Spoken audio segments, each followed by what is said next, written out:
Sous la lumière blafarde d'un couloir d'hôpital, le silence était troué de murmures.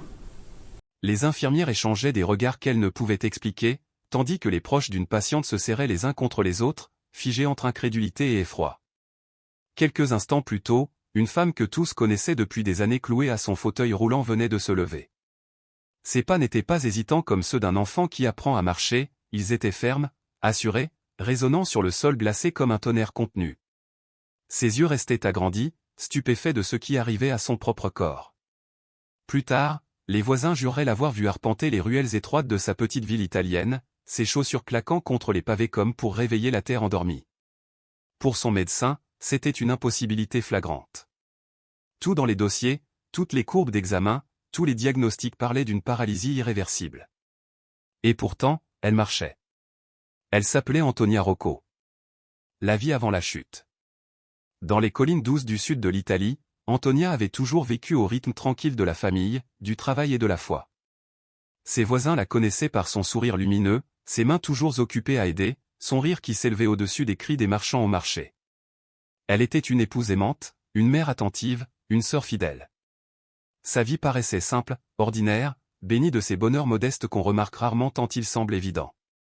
Mais un soir, au cours d'un dîner familial, un premier signe vint ébranler cette normalité. Elle voulut saisir un verre d'eau et sa main trembla si fort que ses enfants échangèrent des regards inquiets. Peu après, à l'église, elle eut du mal à s'agenouiller et à se relever, ses gestes étaient raides, désordonnés, comme étrangers à sa volonté. Au début, tous pensèrent à de la fatigue.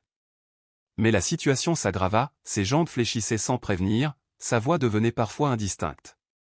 Puis un médecin prononça les mots qui frappèrent la famille comme une condamnation, sclérose latérale primaire. Une maladie qui détruit lentement les nerfs moteurs. Aucun traitement ne pouvait la guérir. Le poids de la maladie. Le silence dans le cabinet fut lourd ce jour-là. Antonia, les yeux brillants de larmes qu'elle refusa de laisser couler, se redressa comme pour résister à la sentence. Son mari garda en mémoire cette image, figée dans son cœur comme une blessure.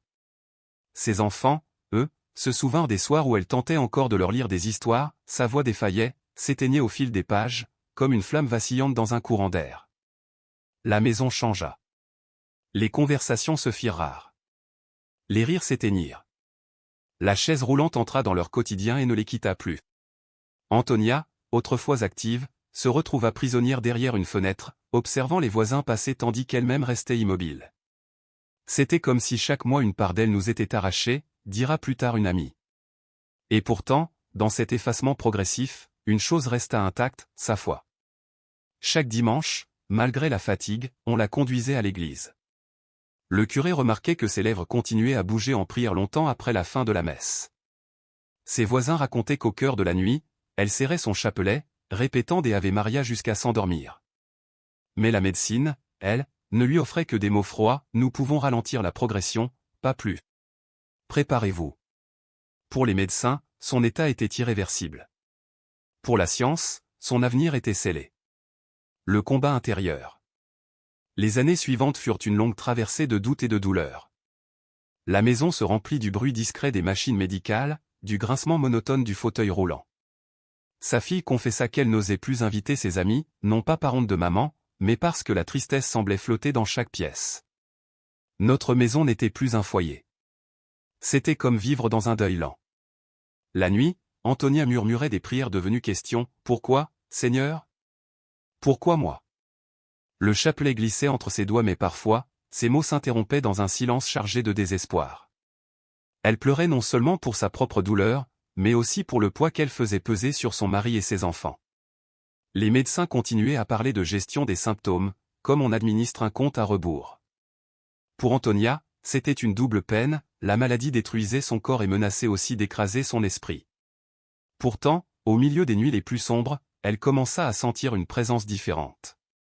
Elle la décrivait comme une main invisible qui ne retirait pas la souffrance mais la portait avec elle. Même quand je me croyais abandonnée, confia-t-elle à sa sœur, je savais qu'au fond je n'étais pas seule. C'était comme si Marie elle-même s'asseyait près de moi. Le murmure d'un pèlerinage. Un jour, une voisine lui parla de Lourdes, en France. D'abord, Antonia refusa. Comment voyager jusque-là, elle qui dépendait d'un fauteuil? Mais l'idée s'accrocha à elle, encouragée par son curé et ses enfants. Si une chance existe, même minime, nous devons la saisir, dit sa fille. Le village tout entier se mobilisa. On organisa des collectes, on glissa des enveloppes discrètes sous leurs portes. Lentement, les pièces et les billets se transformèrent en un billet de voyage et en une lueur d'espérance.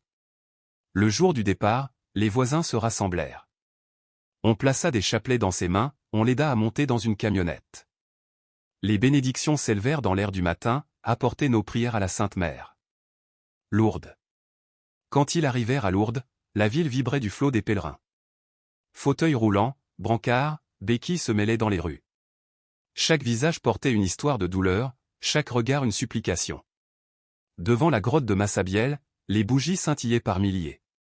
Des chants s'élevaient comme des vagues dans la nuit. Antonia, émue aux larmes, comprit qu'elle n'était pas seule, tous ici portaient leur propre croix. Quand vint son tour d'entrer dans les bains de la source, des bénévoles la soulevèrent doucement de son fauteuil. L'eau glacée saisit son corps. Elle pria d'une voix tremblante, « Sainte Mère, si telle est la volonté de Dieu, laissez-moi marcher.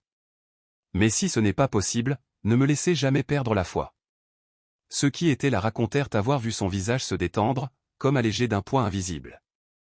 Mais lorsqu'elle ressortit, aucun miracle spectaculaire ne se produisit. Elle resta dans sa chaise, grelottante. Pourtant, une paix profonde, inattendue, l'envahit. « Je lui ai tout donné », murmura-t-elle à son mari. Le retour. Le voyage de retour en Italie fut silencieux. Sa famille oscillait entre reconnaissance pour la sérénité retrouvée d'Antonia et déception de ne pas avoir assisté à une guérison immédiate. Peut-être, pensait-il, que le seul miracle était intérieur. Mais quelques jours plus tard, dans la petite cuisine de leur maison, l'impossible eut lieu. Le matin se levait, dorant les murs de lumière. Sa fille préparait le petit déjeuner quand Antonia, assise dans son fauteuil, fixa la table avec une détermination nouvelle. Son mari remarqua qu'elle se penchait en avant, ses mains crispées sur les accoudoirs. « Antonia, fais attention !» dit-il, inquiet. Mais elle ne s'arrêta pas. Elle pressa ses jambes contre le sol, trembla, et dans un effort qui semblait défier les lois mêmes de la nature, elle se leva. Un souffle collectif parcourut la pièce. Sa fille laissa tomber l'assiette qu'elle tenait. Son mari, paralysé par l'émotion, sentit ses yeux s'emplir de larmes qu'il n'avait pas versées depuis des années. Antonia fit un pas. Puis un autre. Ses pieds frappèrent le carrelage comme un tambour battant la victoire de la vie sur le désespoir. Le miracle. Dans les jours qui suivirent, la nouvelle se répandit comme un feu de paille. Les voisins affluaient, certains pleuraient, d'autres s'agenouillaient en remerciement. Les médecins, eux, ne pouvaient qu'admettre l'inexplicable. Tous ces examens disaient l'immobilité. Et pourtant, elle marchait. Certains parlèrent de hasard. D'autres de folie. Mais pour ceux qui l'avaient vue, il n'y avait pas d'autre mot, miracle. Antonia, celle dont la voix s'était brisée en prière nocturne, celle qui avait offert sa souffrance dans les eaux glacées de Lourdes, marchait de nouveau. Et dans chaque pas résonnait le témoignage de toute une vie, que la foi, même assiégée par le doute, peut ouvrir une porte là où la science ne voit qu'un mur. Les voisins se souviendraient longtemps de ce cri, un mélange étrange d'appels maternels et de sanglots, qui résonna à travers les murs de la maison comme une onde de choc. Antonia s'était levée.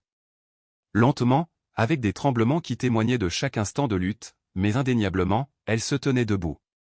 Pour un bref instant, le temps sembla suspendu, chaque respiration dans la pièce retenue par l'émerveillement. Puis sa fille hurla, « Maman !» et se précipita dans ses bras, les yeux débordant de joie et de larmes. Son mari resta figé, incapable de bouger, les larmes inondant son visage tandis qu'il murmurait d'une voix brisée, « C'est impossible !» Pas à pas, Antonia traversa la pièce. Ses jambes, autrefois inertes et réticentes, portaient maintenant son poids comme si la maladie n'avait jamais existé. Elle tendit la main pour toucher le mur, cherchant un appui, et éclata d'un rire tremblant, mêlé de larmes de gratitude et d'étonnement. Le fauteuil roulant, symbole de ses années d'emprisonnement et de lutte contre l'immobilité, gisait désormais abandonné dans un coin, inutile. La nouvelle se répandit aussitôt dans le village, traversant les ruelles et les maisons comme une traînée de lumière. Les habitants accoururent, se pressant devant la porte pour voir l'inimaginable. Une vieille femme, témoin de cette scène, déclara plus tard, « Je l'ai vue marcher dans la rue, les bras levés au ciel, louant Dieu. Je l'avais vue dépérir, année après année, et la voilà debout comme si rien n'avait jamais été. Le curé de la paroisse, averti dans l'urgence, arriva précipitamment. À son entrée, il trouva Antonia, droite, la tête couverte d'un voile modeste, une voix tremblante mais pleine de gratitude. « Mon père, la Sainte Mère m'a touché. » Le prêtre, incapable de contenir ses émotions, la serra dans ses bras tandis que les paroissiens, rassemblés, assistaient à cette scène incroyable. Les médecins furent immédiatement convoqués. Feuilletant des années de dossiers médicaux, chacun documentant un déclin considéré comme irréversible, ils n'en crurent pas leurs yeux. Chaque graphique, chaque test, chaque pronostic semblait contredire la réalité qu'ils observaient. Les muscles atrophiés étaient redevenus forts, les réflexes avaient repris, la parole était claire, la démarche assurée. Il n'y a aucune explication médicale ou scientifique, admit l'un d'eux à la famille, abasourdi. Cela nous dépasse totalement. Pour la famille d'Antonia, le miracle ne résidait pas seulement dans sa guérison, mais dans la renaissance de l'espérance. Les enfants, qui avaient grandi dans l'ombre du déclin de leur mère, s'accrochaient maintenant à ses bras avec émerveillement, marchant à ses côtés sur le chemin du village. Son mari, autrefois écrasé par le désespoir, la suivait, murmurant des prières de reconnaissance à chaque pas. Les cloches du village sonnèrent ce soir-là, diffusant la nouvelle dans chaque coin, et les habitants se rassemblèrent à l'église, non pas pour supplier, mais pour rendre grâce. Nous avons vu de nos propres yeux ce qu'aucun médecin n'aurait jamais pu accomplir, déclara un homme avec ferveur. Dieu a fait cela. Dès ce jour, la vie d'Antonia changea à jamais.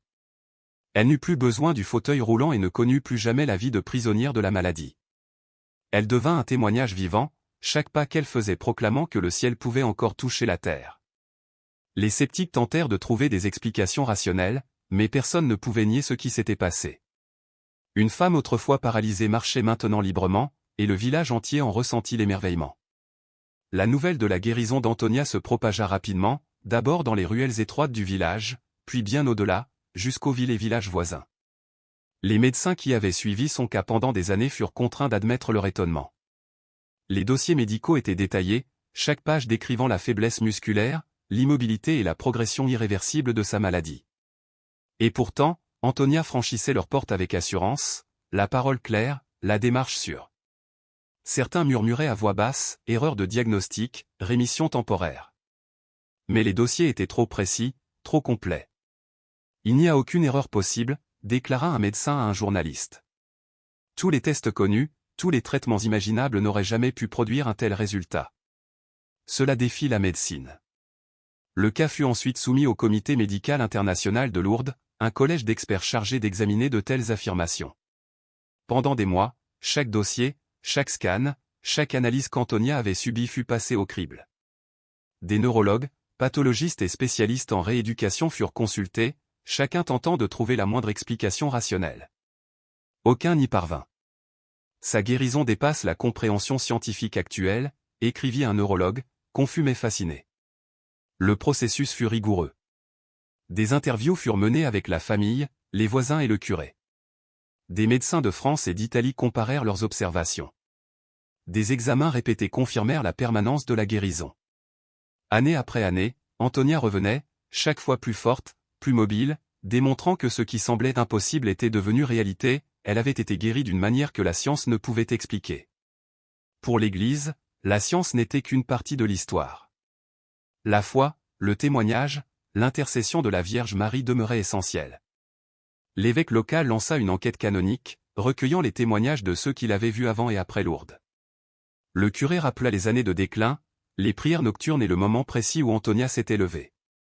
Les voisins relatèrent le son de ses pas dans la rue, un son qu'ils n'avaient pas entendu depuis des années. Après des années d'investigation, le dossier fut envoyé à Rome. La Congrégation pour la doctrine de la foi examina chaque détail, garantissant que seuls les événements les plus indéniables soient reconnus. Sur des milliers de guérisons rapportées à Lourdes, seuls 72 furent officiellement confirmés. Le 16 avril 2025, lors d'une cérémonie solennelle, Mgr Vincenzo Rurafino déclara devant les fidèles, « La guérison de notre sœur Antonia Rocco est reconnue comme un miracle accordé par Dieu par l'intercession de la bienheureuse Vierge Marie à Lourdes. » L'assemblée éclata en applaudissements et en larmes. Antonia, calme mais émue, déclara, « Cette guérison n'est pas seulement pour moi. Elle est pour tous ceux qui doutent, pour tous ceux qui souffrent, pour tous ceux qui se demandent si Dieu les voit encore. Il les voit. » Depuis 1858, Lourdes avait été le théâtre de récits similaires. Bernadette Soubirous, une jeune paysanne pauvre, avait affirmé avoir vu l'Immaculée Conception dans une grotte, révélant une source dont l'eau portait guérison et espoir. Depuis lors, des millions de pèlerins venaient, certains incapables de marcher, d'autres portés par leurs proches.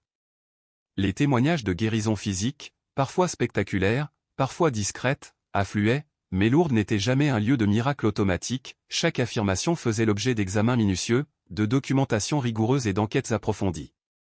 Parmi les guérisons reconnues figurait celle d'un soldat britannique blessé pendant la Première Guerre mondiale, dont le corps mutilé retrouva une santé complète après immersion dans les eaux de Lourdes, et celle d'une jeune religieuse atteinte de tuberculose, miraculeusement rétablie.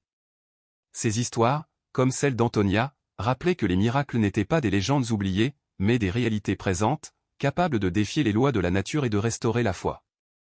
Les pèlerins revenaient souvent transformés, même s'ils ne bénéficiaient pas d'une guérison physique, la force de continuer, le courage de pardonner, la paix intérieure étaient autant de miracles silencieux. Pour les sceptiques, ces événements posaient une question essentielle, si un miracle est possible, alors la réalité dépasse notre compréhension.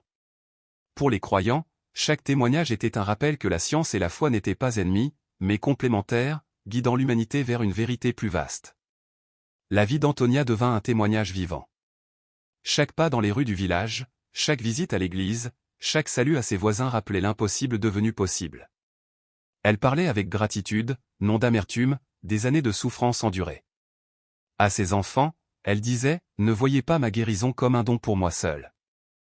C'est un signe que le ciel est réel, que l'amour de Dieu est toujours parmi nous. » L'histoire d'Antonia invite chacun à ouvrir son cœur. Peut-être portez-vous un fardeau invisible, une maladie, une relation brisée, ou un désespoir silencieux.